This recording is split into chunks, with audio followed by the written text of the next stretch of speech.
So guys, nangangami absent na naman tayo. Guys, for today, absent po ako. Kasi po, kagabi po talaga sobrang sama ng pakiramdam ko. Ang sakit ng ulo ko. Tapos ang sakit pa ng puson ko. Kaya yun, sobrang moody ko talaga. Kaya guys, hindi muna ako pumasok for today. At guys, hindi ko sinadya. Sadyang nagkataon lang na magpapabayan pala sila mama. At ayoko namang maiwan sa bahay mag-isa. Kaya yun, tiniis ko na lang at sumama ako. Pero guys, ang totoo po talaga ay hindi po dahil ayaw kong maiwan mag-isa, kundi nalaman ko pong mag-grocery sila mama. So guys, dahil napaka-foodie ko, kahit masama yung pakiramdam ko, go lang ng go. Kaya ayan na napapala ng sama kahit masama pakiramdam. Yung tipong hindi ka pumasok sa school para makapagpahinga, pero ayan, nandyan sa bayan, sumama sa magulang para mamili. So guys, mga oras po talagang yan kakagising ko lang. Tapos so nalaman ko mabayan sila mama, ayaw pa talaga nila akong isama kasi naulan daw. Pero syempre dahil mapilit ako, pumayag na sila. Kaya yun, dali-dali talaga akong nagbihis at naghilamos para lang makasama. Kasi nga po guys, mahilig talaga akong mamili. Lalo na talaga kapag usapang pagkain na yan. Kaya talaga go na go ako nung nalaman kong pabayan sila mama kahit masama yung pakiramdam ko. At guys, kakapasok lang namin dyan sa supermarket, meron na nakakatawang nangyari sa akin. Kasi guys, may nakasalubong akong kaklase ko. So ayun, pinagtawanan naman yung isa't isa. Wala na lang bookingan to kasi nagkita kami. So back to pamimili tayo guys. So ayan,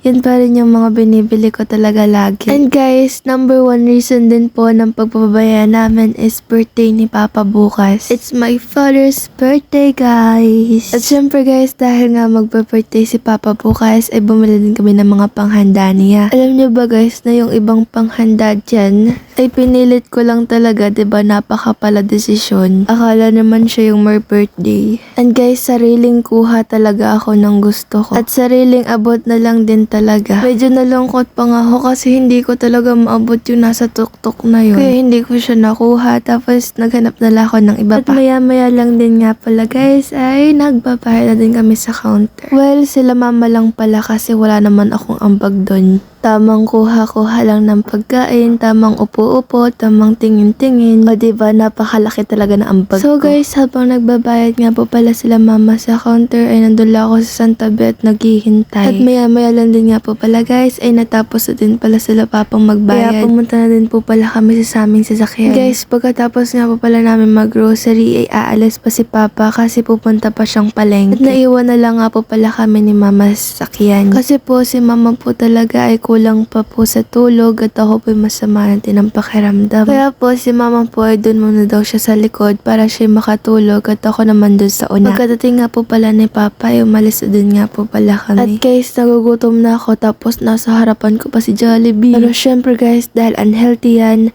pikit manata na lang tayo. So guys, diba yan mukha kang walang sakit, diba? Mukhang napaka-energetic. Pero nilalamig. And guys, tuwang-tuwa ako kasi may nakita akong patungan ng cellphone doon sa sasakyan namin. Kasi guys, ang hirap talaga mag-video kapag ako lang yung may hawak. Kasi po nauga talaga. Tapos kapag pinapanood, nakakahilo. So guys, next stop nga po pala namin ay dito sa may bilihan ng mga sibuyas at bawang. And guys, no oras na yan nga po pala ay tanghaling tapat na oras na talaga ng tanghalian. So guys, gutom na ako at pagod na din. Pero guys, wag nating ipahalata kasi ginusto ko to. Sinabihan na ako pero hindi ako nakinig kaya yan. Hinaharap ko ng consequences. So guys, sabi sa inyo, sobrang hinang-hina na talaga ako nung time na yan. At gusto ko na talaga makarating sa bahay. At dumaan lang nga pa pala kami sa bilihan ng ulam and finally ay nakating na din nga pala kami sa bahay. Gusto ko na agad tumulog kahit naglalakad pa lang ako. So yun lang guys. Thank you for watching. Bye-bye.